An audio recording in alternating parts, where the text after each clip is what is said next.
You have secured everything you were told to want, a stable, culturally approved marriage that your family celebrates. Yet, inside that safety, you feel a mounting sense of panic, or worse, a complete hollow numbness. Conventional wisdom suggests that severe trust issues only follow catastrophic heartbreak or blatant betrayal. This focus on recent history ignores the deeper, more silent roots of emotional distress. This creates a baffling internal state.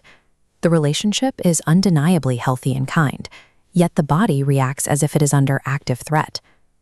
This instinct to retreat usually takes hold decades before a person ever meets their spouse. The impulse to push love away serves as an invisible echo of the past, rather than a reflection of the partner standing in front of you. These echoes manifest as a series of subtle, daily sabotages. You might find yourself overanalyzing a simple text message for hidden rejection, bracing for an inevitable failure, or feeling a strange physical repulsion toward genuine compliments. Eventually, the mind may manufacture conflict or distance, a preemptive strike designed to push a partner away before they have the chance to leave first. While these behaviors look like a lack of love, they actually stem from a biological glitch in how the brain processes safety. These destructive patterns operate as involuntary physiological responses, overriding conscious desire with a misguided attempt at self-protection. The amygdala is our brain's primal threat detection system, identifying danger to keep us alive. Repeated emotional wounds can program it to remain hypervigilant. It incorrectly identifies safe relationship signals, like a request for closeness, as threat alerts. The nervous system learns to associate emotional vulnerability with the certainty of pain. This turns the search for tranquility into a source of biological alarm.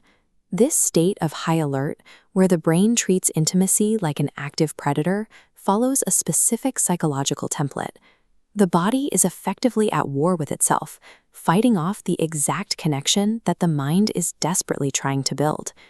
Psychologist John Bowlby identified this process through attachment theory, which explains how our earliest bonds dictate our adult behavior. Our first experiences with caregivers create the permanent map we use to navigate all future relationships. Those with anxious attachment experience a constant terror of abandonment, overanalyzing minor shifts in communication and seeking perpetual reassurance to quiet the internal alarm. Conversely, avoidant attachment creates a deep discomfort with closeness. It relies on a facade of hyper-independence to mask an underlying fear of being hurt. Both patterns represent survival strategies developed by a vulnerable child to endure an emotionally inconsistent or unsafe environment. In many South Asian cultural contexts, children are taught to suppress feelings to meet strict family expectations. Praise is often tied to performance, leaving little room for emotional expression or the processing of internal struggles. This often leads to parentification, particularly for eldest daughters. Forced to act as emotional caretakers for their families, they learn early on that their own needs are secondary.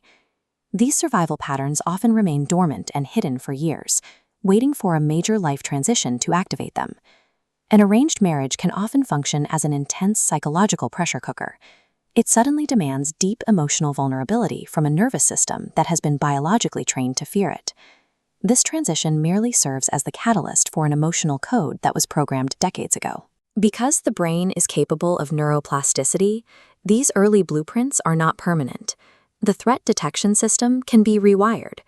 Through therapy, emotional regulation, and conscious communication, individuals can develop what is known as earned secure attachment. This transition begins when you recognize the historical origins of your fears, which strips them of their immediate power over your behavior.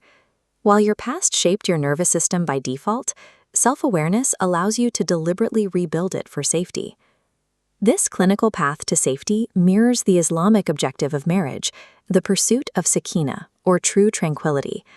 This is the intentional cultivation of mercy and compassion between partners. Reaching this state of sakinah involves emotional responsibility. In this framework, trusting Allah involves actively seeking healing for psychological wounds while placing faith in His wisdom.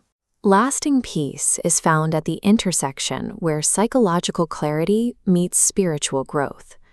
You are not broken. You are responding to a life of experiences that shaped your understanding of safety. That safety can be rebuilt. The ability to trust love is a skill that can be learned. To begin your own journey of emotional rebuilding, subscribe to MindAxis with Aqsa.